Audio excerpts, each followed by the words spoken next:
Hey, it's Ben with Fauna, and I don't know how many of you are catching me live today, but this is actually my first live stream. So if I happen to blow something up, I hope you can be a little forgiving. It reminds me of quite a few years ago when I was still in college and I started out doing my own radio show. And that first show, I just at one point I had dead air for a while. It's like we had the turntables and you would cue up the record and then you had to push a button so that the audio would actually come through.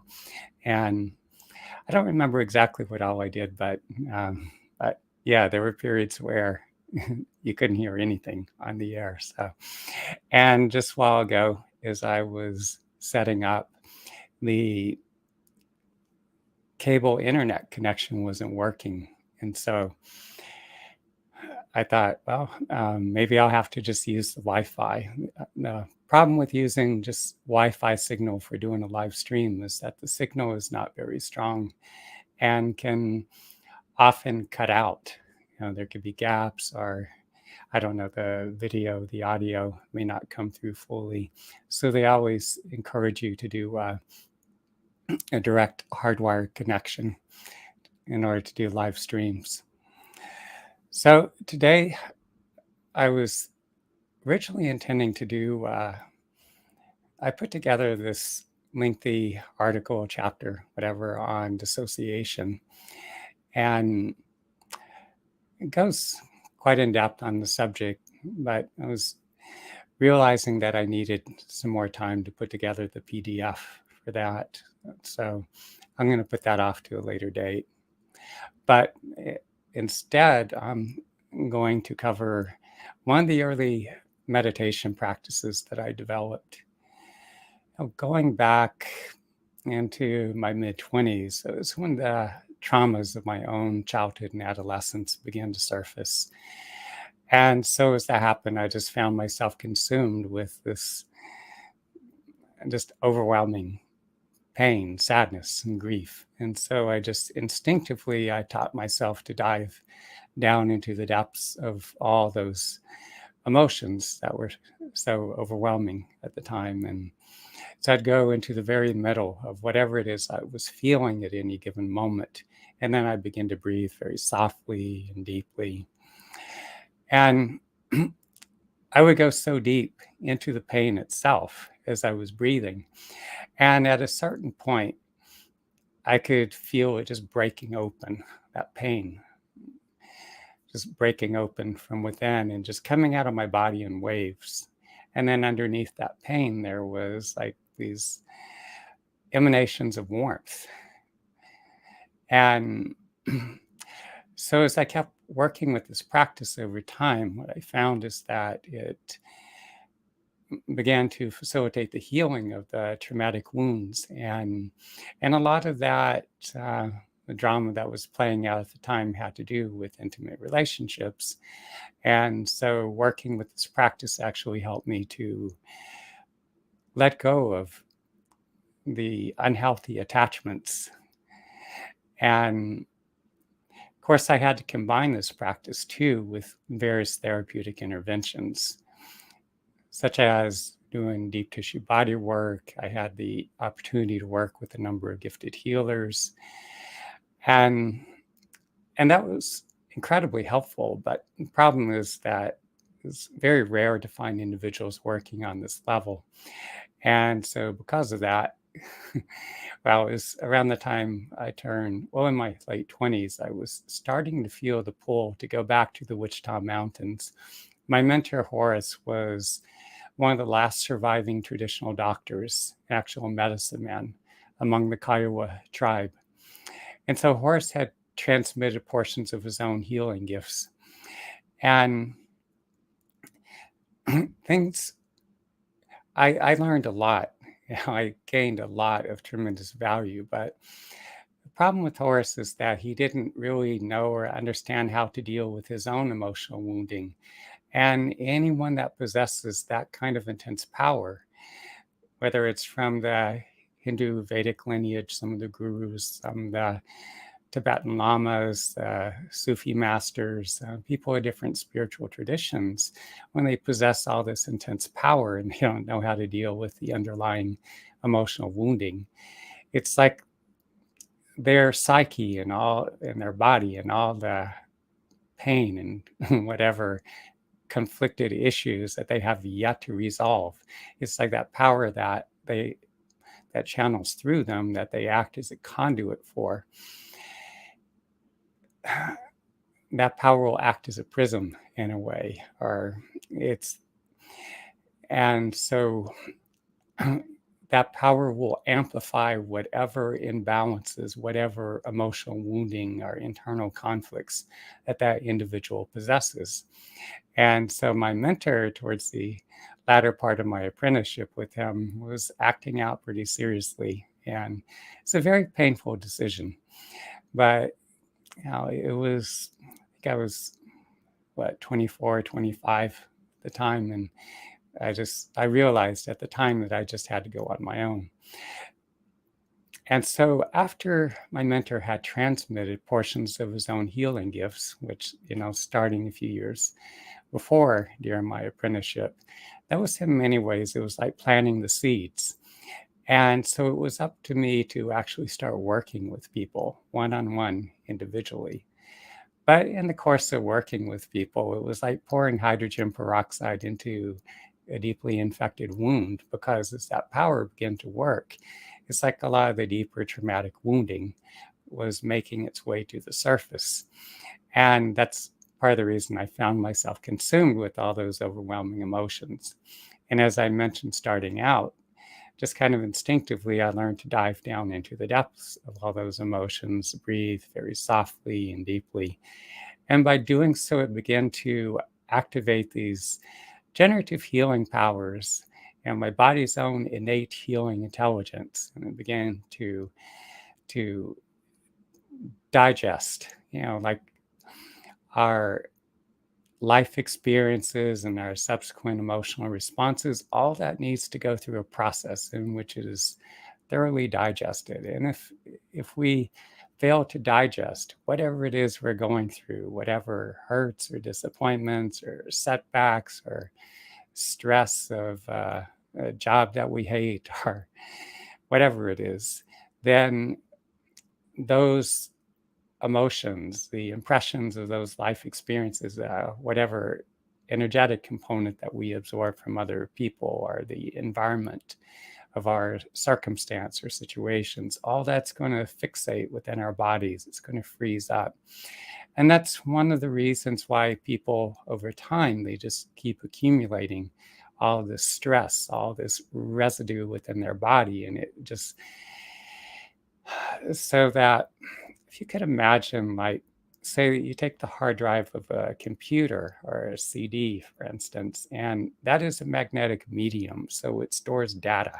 It could be text files, audio, or video files, all that. And so when we go through these difficult or challenging life experiences and we fail to fully digest them, then it's like our body and mind continues to hold on to those experiences and all the subsequent emotional charge related to those experiences.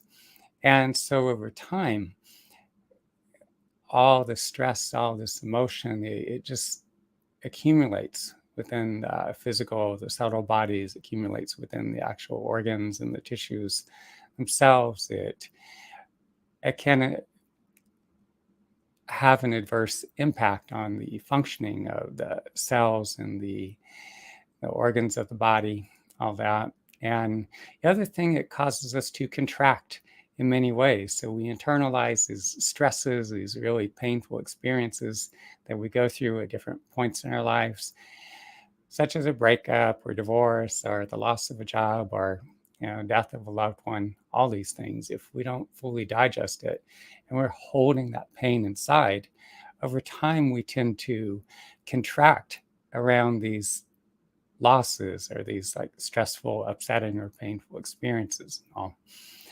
So But anyway, around the time I was turning 30, I was in the food cooperative in Albuquerque, New Mexico one afternoon. And I see this woman come in, and I was talking with a friend of mine. And but I noticed her, and I I had this feeling like I really needed to talk with her, and I had absolutely no clue what to say. I was just at a loss for words. So she was filling her water containers at the water dispenser.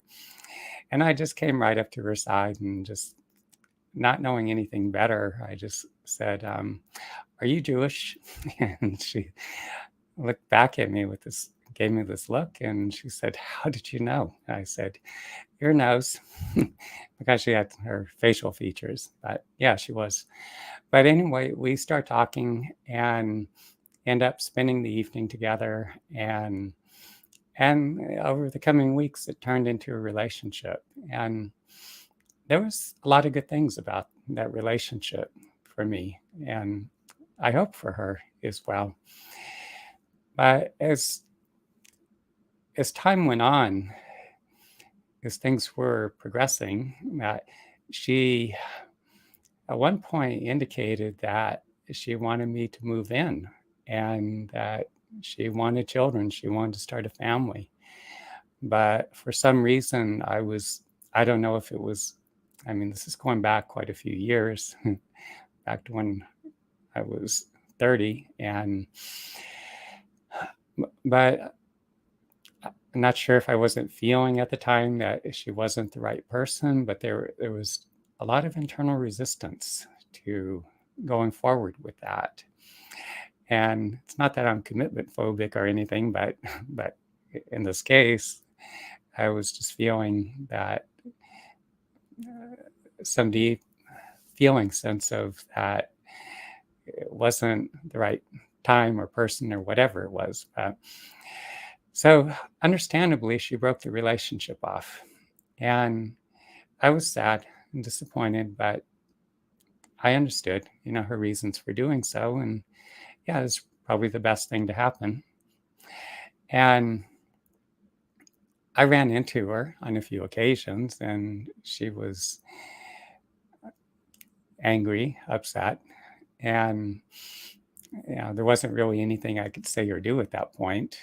And but I always cared very much about her. And my hope was that at some point she and I would get to be friends, and that we would develop a lasting friendship, and that we could maintain this connection. And I think it was December of that year. So she ended the relationship. I think it was in April. And so I ran into her on the University of New Mexico campus. And she told me at that time that she was in a new relationship, and she seemed very happy. And I was genuinely happy for her because I want the best for her, obviously. And we had a really nice conversation. I was thinking, finally, we're getting to be friends. But as weeks, months are going by, and I didn't see or hear a word from her. And I just got this uneasy feeling. And so I dialed her number. Number was disconnected. And somehow I heard that I think what happened was she was teaching English as a second language. And so I didn't know what was going on exactly. So I was afraid of just losing touch with her completely. So I actually showed up where she worked at that time.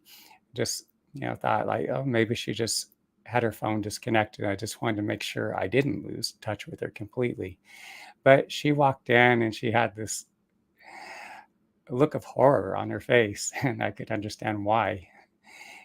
When the man that she was got into a relationship with came behind her, and it was the first time I'd ever seen him.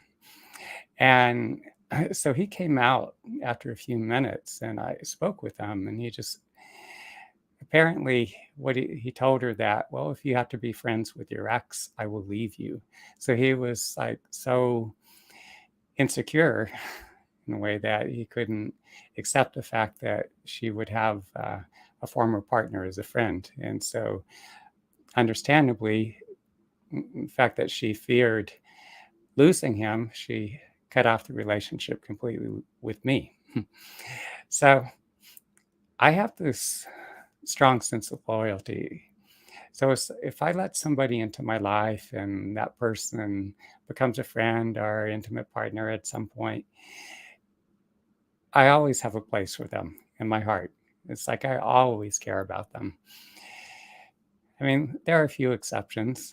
I think of some of my friends from, say, back in high school or early college years that, you know, ended up drinking very heavily, just becoming an alcoholic or doing heavy drug use or joining some religious cult or something like that. There's no longer any common ground or something. You know, sometimes it's best to just let go and just move on. There's other people that we can open up to that.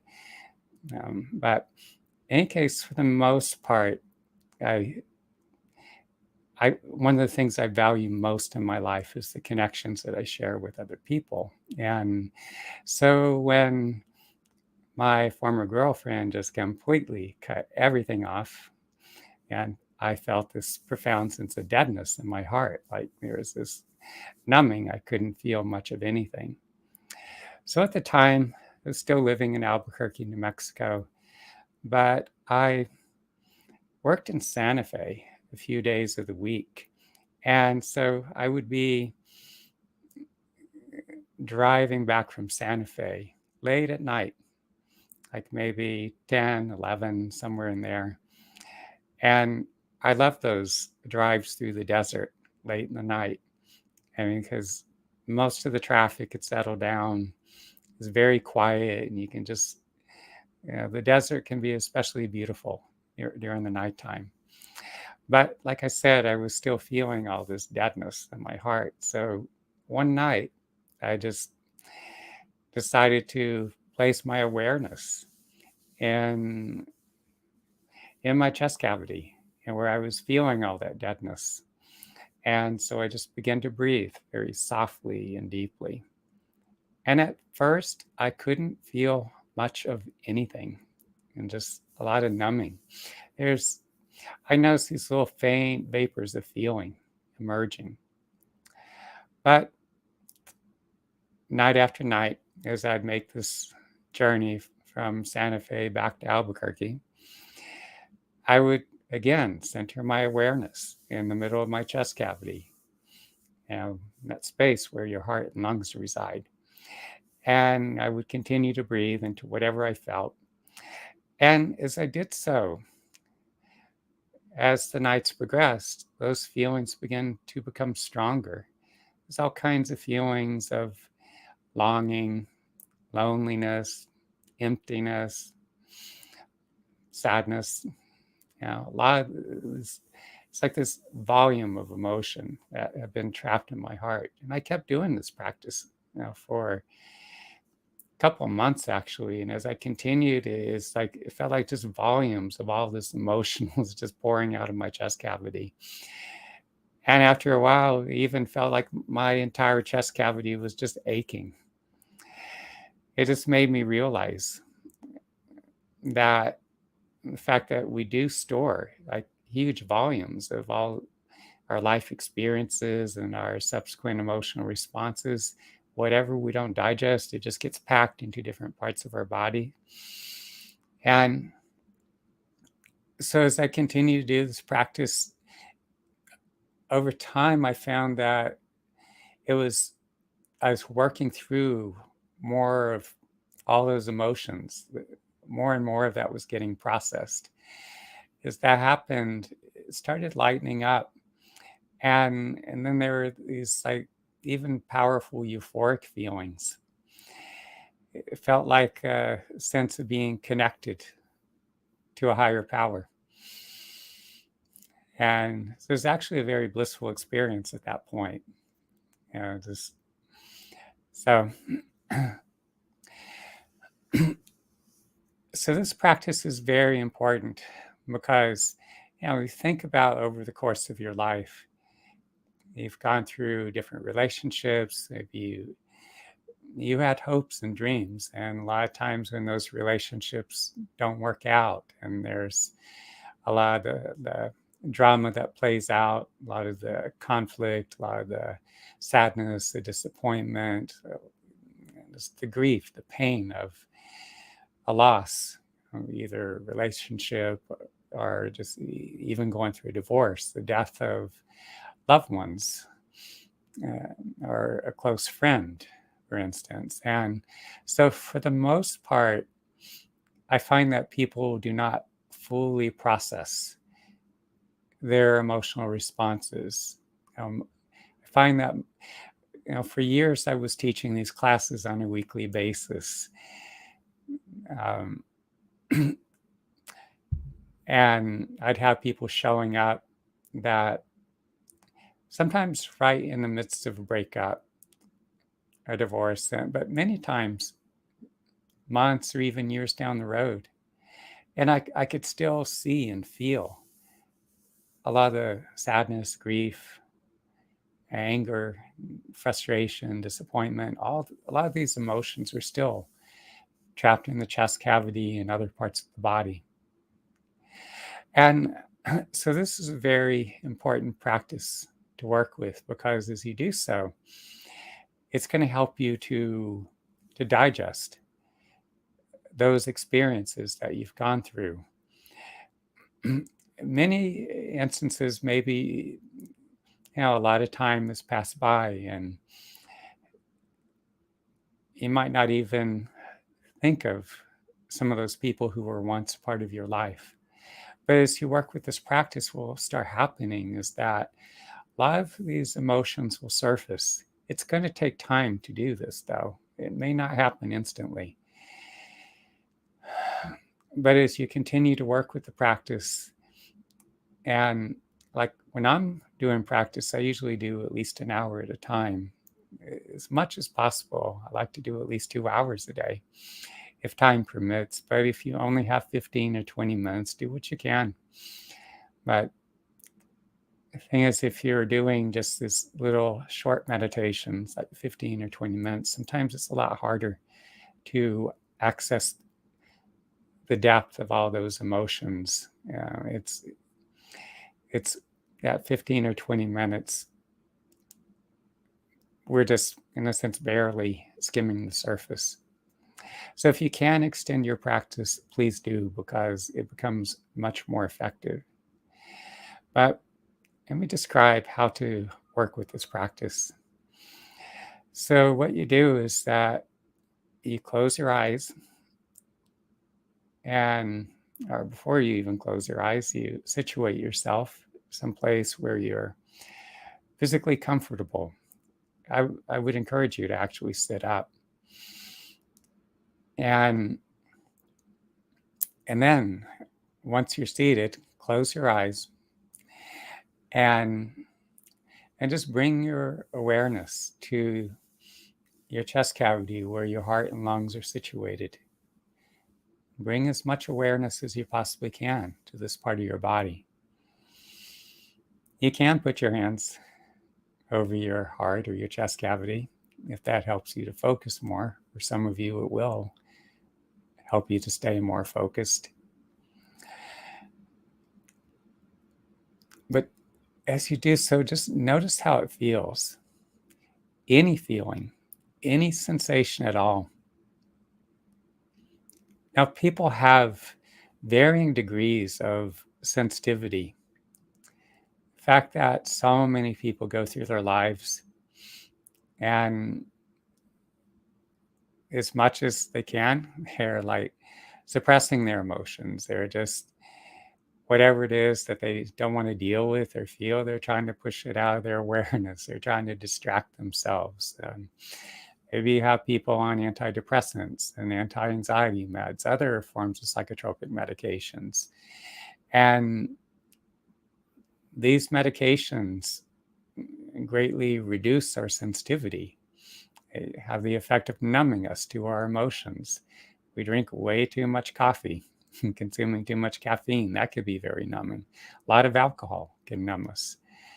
And again, the fact that so many people either try to distract themselves or and just push the feelings down to bury them because they don't want to feel. But doing that, by numbing ourselves to our emotions, the unfortunate thing there is that when those emotions get pushed down and we're not able to feel them, then we're not going to be processing those emotions. And so we go through a breakup, we go through whatever other heart-rending drama, somebody doesn't reciprocate our love or whatever it is. And it causes us a lot of pain and we're hurting, whatever, but we distract or self-medicate or do whatever we do to not feel, then those emotions are going to get trapped in our bodies. And when those emotions get trapped in our bodies, it diminishes our capacity to love and to be loved. So it makes it harder for us to let anyone in. It makes it harder for us to really be able to reciprocate, to love somebody who's loving us. That's not good for you or any other person or for the planet itself. And so it's so important that we show up fully present to life to the best of our abilities. And so again, as you're sitting there comfortably and with your eyes closed, bring as much awareness as you can. So understand, if you've done a lot of numbing, maybe you don't feel a whole lot at first. Maybe you feel just a little tension or tightness in your chest cavity. Maybe it just feels flat or just a complete absence of feeling, but just best of your ability, even if you have to put your hands over your chest and you can feel nothing else but the feeling of your hands resting on the surface of your chest or the warmth from your hands. If you can't feel anything else, then breathe into that. If you can feel more, that's even better. Could be a lot of things. It could be a little tension. If you really pay attention, you may notice some warmth. Maybe you feel a sense of a pulse. You sense even deeper, you feel your heartbeat.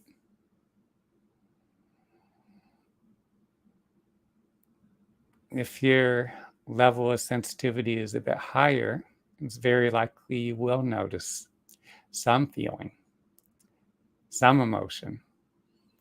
There's all kinds of feelings. It could be feelings like disappointment, emptiness, sense of a void, longing. And there are more pleasant feelings. If you're in a relationship, you're really connecting with someone, or you're spending time with people you love, that you feel close to, you may feel that sense of connection or those feelings of love or enjoyment of just connecting with these individuals. Any and all feelings are valid. Whatever you feel, focus on it. Bring as much awareness as you possibly can to any feeling or any sensation at all that you experience within your chest cavity.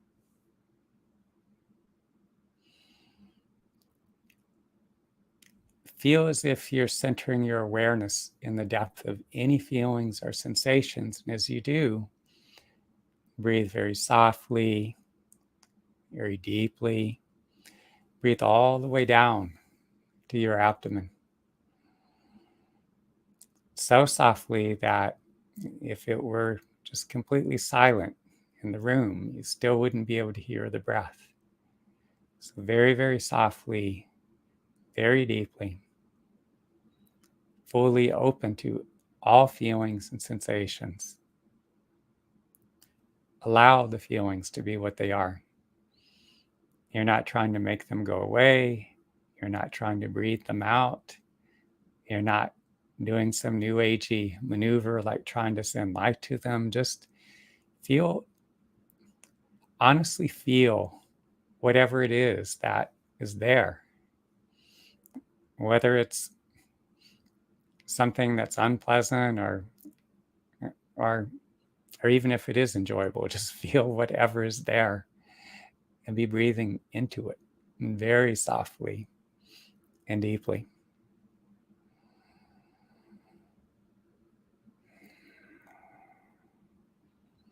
I'll sit with you in silence for maybe 2 minutes or so.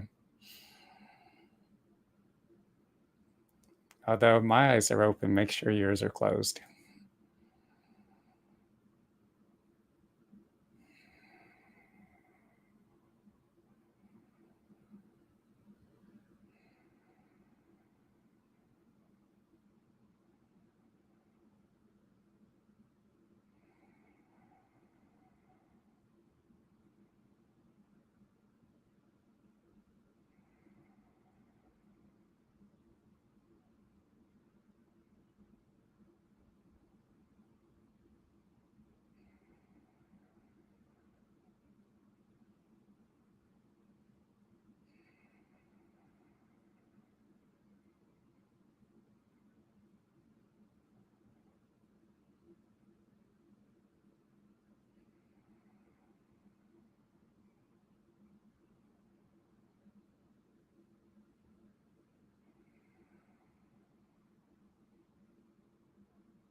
I don't have a clock in front of me, so but I'm guessing that's about 2 minutes. If you're happen to be watching this live, I would just encourage you to come back, watch the replay, and pause the video here and continue to do the practice. If you are watching the replay, then just go ahead and pause the video now and keep practicing for a while. And because the longer you give it, the more powerful the practice becomes.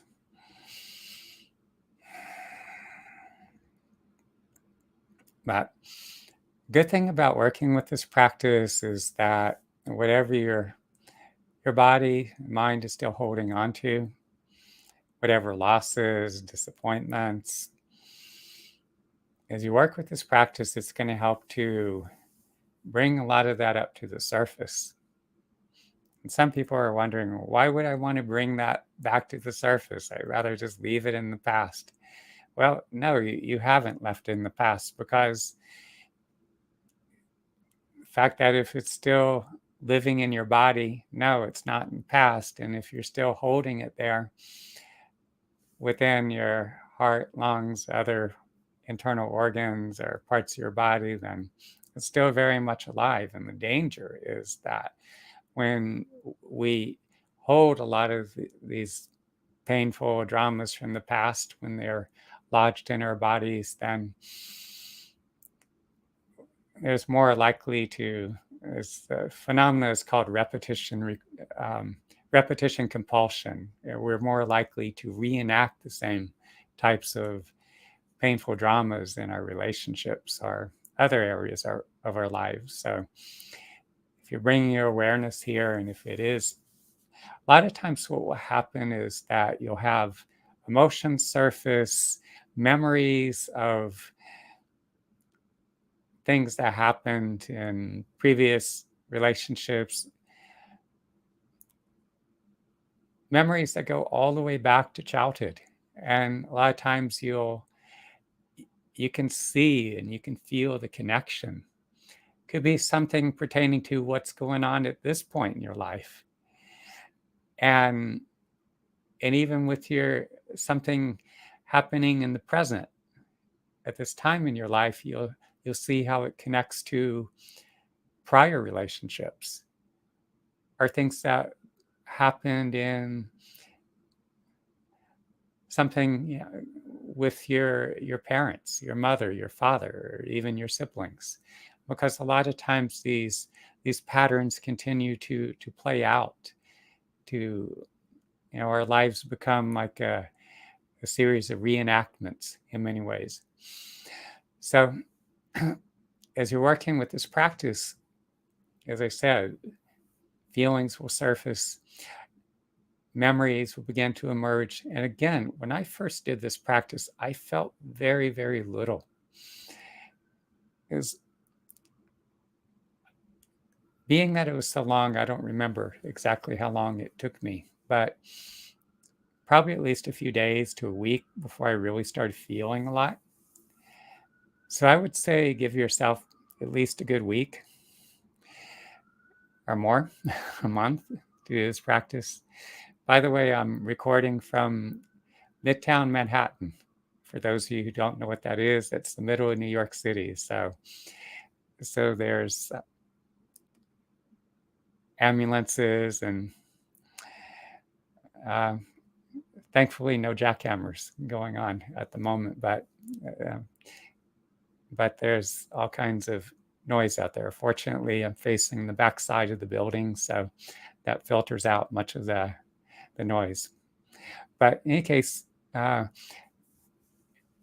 more you do this practice, and as I said, give yourself at least a week or a month, you keep bringing awareness to your chest cavity, any feeling, any sensation, even if it's very slight or subtle, even if it doesn't seem to be changing.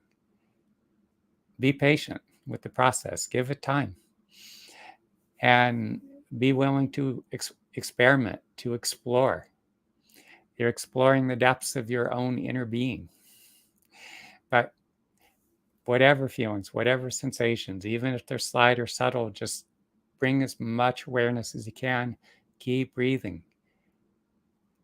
Be fully immersed in whatever it is you can feel and just follow it.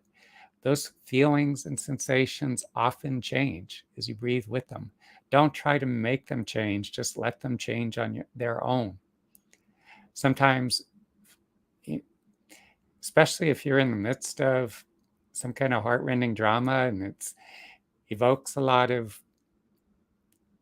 feelings of hurt or sadness, whatever, maybe fears of abandonment, initially those feelings can intensify. They can get a lot stronger. May not be what you experience want to experience, but the more you can stay with it, it's going to help you to process those feelings. And as you work your way through them, they're not going to hurt so damn bad. Other thing is when you're breathing into these feelings, bodily sensations, oftentimes they soften, they become more diffuse.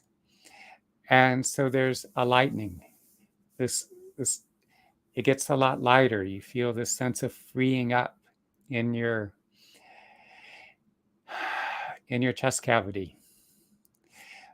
Another thing that I experienced was as I was working with this practice consistently, it felt like it was dissolving a lot of the barriers. Like we create or construct all these barriers that prevent us from loving and being loved. It keeps love from flowing to us. And a lot of this happens beyond our conscious awareness. Yeah, we're just up in our heads much of the time. Busy, caught up in all the drama and stuff. But then there's this whole other layers of ourselves that operate outside of our subconscious awareness, down in the subconscious mind. So as you keep breathing with whatever feelings and sensations, and you do have a lot of these emotions surface and you're processing them, you're working through them, then that helps to open your heart in a way that increases your capacity to love and to be loved.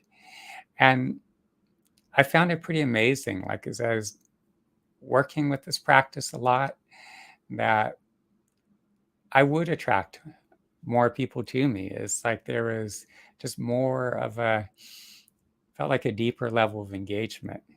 Now, this is one of many practices that I've developed over the years. And I'll share these other practices in other live streams that we do. So I think this is good for today. We've covered a lot. Go back, watch the replay. I don't know, maybe you can download it or something, but practice with this. Oh, by the way, so I almost completely spaced on it. I am opening a course up to help those of you who are in the midst of a breakup or divorce, or if you're dealing with patterns of abandonment, unrequited love. So to learn more about that, be sure to go to Heal My Heartache and watch the video. It'll take you to, you can sign up, leave your email address, and it'll give you the opportunity to watch an in-depth training that I put together to help you understand more about what it's going to take to heal from the sadness, loss, the grief, heal all the crazy making drama that's playing out in your relationships, and to get to the place where you can co-create healthier, more meaningful, more deeply fulfilling relationships. So anyway, I'll leave you with that for now. Thanks for joining me. Bye for now.